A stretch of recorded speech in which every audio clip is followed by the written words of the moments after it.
Halo semua, balik lagi di channel Toraokun. Sebelum pembahasannya dimulai, silahkan klik tombol subscribe dan aktifkan lonceng notifikasinya supaya kalian gak ketinggalan info dan teori terbaru dari Mimin. Kalau udah, terima kasih. Jika kita berbicara soal karakter misterius, ada beberapa nama yang kemunculan serta kekuatannya masih penuh misteri. Beberapa di antaranya adalah Monkey D. Dragon, Im-sama, Akagami no Sans, dan Ben Beckman. Beberapa karakter ini sangat jarang dimunculkan, tapi walaupun jarang muncul, mereka sering menjadi topik yang ramai dibicarakan. Dalam video kali ini, channel Toraokun akan membahas salah satu dari karakter tadi, yaitu Ben Beckman. Dari segi kekuatan, pertarungan, sampai sifatnya yang mampu menstabilkan bajak laut Akagami, serta cara hebat dia saat menangani bajak laut Ki. Sama halnya dengan anggota lain dalam bajak laut Akagami, ada banyak misteri yang menyelimuti Ben Beckman. Meski begitu, sudah ada beberapa fakta yang diketahui tentangnya, seperti Ben Beckman mempunyai IQ yang sangat tinggi dan kekuatannya hampir mengimbangi Shanks. Ben Beckman telah memiliki nama besar di lautan dan merupakan wakil kapten dalam bajak laut Akagami. Berdasarkan databook Fever Card, Ben Beckman memiliki kekuatan yang sebanding dengan Shanks, atau mungkin sedikit di bawah Shanks. Bisa dibilang, kekuatannya sudah di level Yonko. Walau kita belum pernah melihat Ben Beckman bertarung, tapi fakta-fakta yang admin bilang barusan sudah bisa menjadi dasar yang kuat untuk berpikir bahwa kemampuan Ben Beckman memang luar biasa. Beberapa chapter yang lalu, diketahui bahwa Shanks mencuri Gomu-Gomu no Mi dari Wushu, yang pada saat itu, Wushu sedang naik di kapal pemerintah dunia. Wushu menguasai teknik Rokushiki, dan pada saat berhadapan dengan bajak laut Akagami, dia pasti sangat mengandalkan teknik bela diri itu. Namun sayangnya, musuh yang dihadapi Wushu terlalu kuat, dan akhirnya dia pun dikalahkan oleh bajak laut Akagami.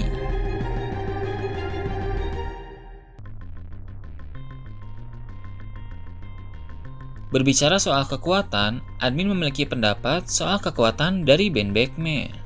Dengan IQ yang sangat tinggi, pasti mudah baginya untuk mempelajari sesuatu, terutama soal teknik bertarung. Ketika bajak laut Akagami berhadapan dengan Wushu, Ben Beckman pasti memperhatikan teknik Rokushiki. Dia pun mulai mempelajari teknik itu sampai akhirnya dia bisa menguasainya. Alasan mengapa admin menduga bahwa Ben Beckman menguasai teknik Rokushiki adalah saat di Perang Marineford. Dia dengan tiba-tiba bisa langsung berada di atas tiang kapal untuk membidik Kizaru. Dengan jarak sejauh itu dan waktu sesingkat itu, tidak mungkin dia melakukannya dengan cara biasa. Kemungkinan besar dia menggunakan teknik Rokushiki, antara memakai teknik Geppo yang membantunya bisa melangkah di udara, atau menggunakan teknik Soru, di mana dia bisa bergerak dengan sangat cepat. Jika dia menguasai dua kemampuan itu, sudah pasti dia juga menguasai semua teknik Rokushiki. Bukan hanya teknik Rokushiki saja, Ben Beckman juga pasti menguasai berbagai teknik bela diri lain, seperti Gyojin Karate, Houshoken, dan lain-lain. Semakin sering dia bertemu dengan banyak ahli bela diri, maka semakin banyak juga teknik yang akan dia kuasai. Ben Beckman kemungkinan besar tidak mengonsumsi buah iblis, jadi beberapa aspek yang bisa dia tingkatkan adalah teknik bela diri, kemampuan haki, dan keahlian menggunakan senjata. Dari segi haki, tentu Ben Beckman sudah di level yang tinggi karena dikatakan bahwa kekuatannya hampir mengimbangi Shanks. Bahkan, dia juga sepertinya memiliki Houshoku Haki. Ben juga ahli dalam menggunakan senjata, itulah mengapa Kizaru angkat tangan saat ditodong pistol oleh Ben Beckman. Meskipun Kizaru memiliki kecepatan cahaya, bidikan Ben Beckman pasti bisa mengenai Kizaru, dan itu akan berakibat fatal karena Ben Beckman pasti melapisi senjatanya dengan haki yang sangat kuat. Apalagi jika dia menggunakan peluru batu laut. Eiichiro Oda juga menjelaskan bahwa Ben Beckman merupakan wakil kapten hebat yang memiliki pengetahuan luas serta kebijaksanaan untuk membantu Shanks dengan nasihat-nasihatnya. Jadi, Ben Beckman tidak hanya kuat dalam pertarungan, tapi juga bisa diandalkan dalam memberi saran dan nasihat serta strategi dalam pertempuran. Bisa dikatakan dia sangat berperan penting dalam pencapaian Shanks sebagai Yonko.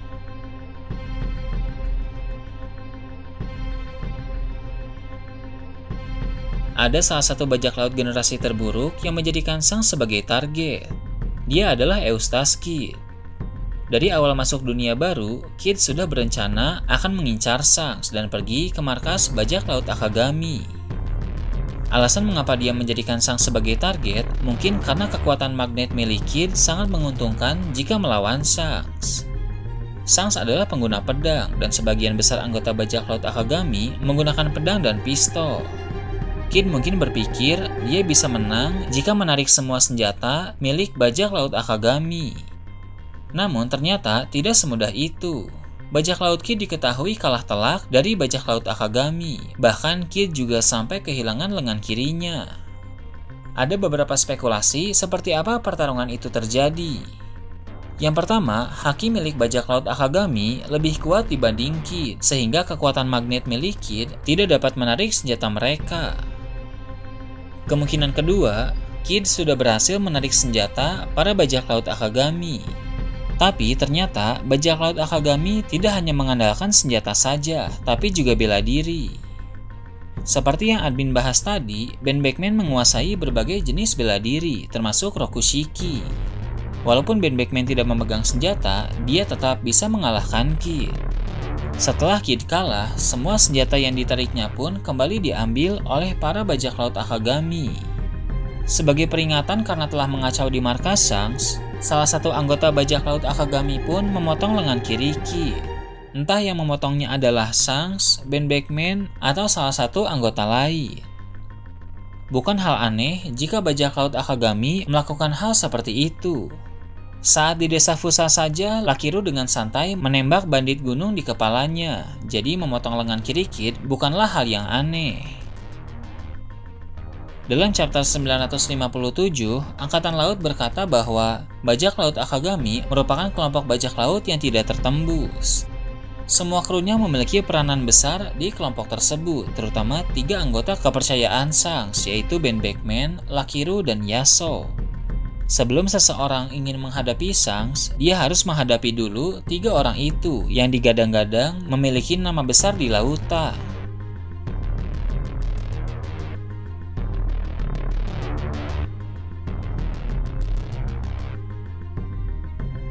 Nah itu tadi teori admin tentang Ben Beckman. Dari segi kekuatan, pertarungan, sampai sifatnya yang mampu menstabilkan bajak laut Akagami, serta cara hebat dia saat menangani bajak laut Kid.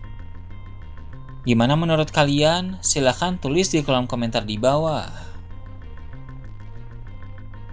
Oke, segitu aja untuk pembahasan kali ini. Jangan lupa like, share, dan subscribe untuk video menarik selanjutnya. Gue Toraokun, Shambles.